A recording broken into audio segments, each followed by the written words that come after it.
Payız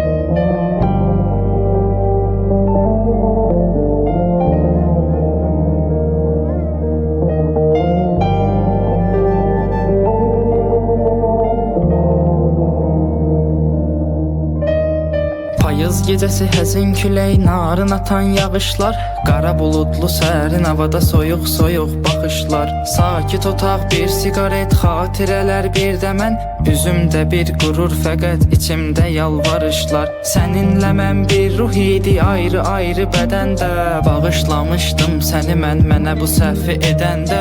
Sən əslində elə də qəbahətli bir şey etmədin, mənə bir həyat dərsi oldu tərk eləyib gedəndə.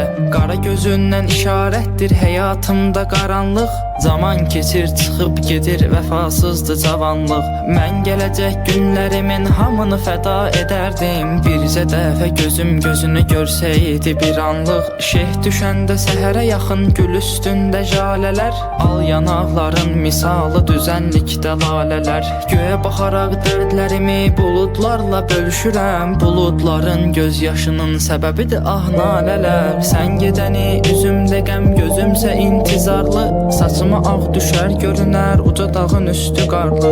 Sən gedişinlə mənə dağ çəkdin, amma sevgilim, bu dağı elə sənin çəkməyindir edən vüqarlı. Necə də çıxartdın mənə verdiyin əhdi yadından, mən səni seçmişdim özümə yar o qədər qadından. Nə olsun ki eşitmirsən, unutmusan bəlkə də, mənsə şiirlərdə istifadə edirəm adından. Bu hala nə cür düşdüyümü anlamadım özümdə, hələ də sənin xəyalında duran nəmli gözümdə.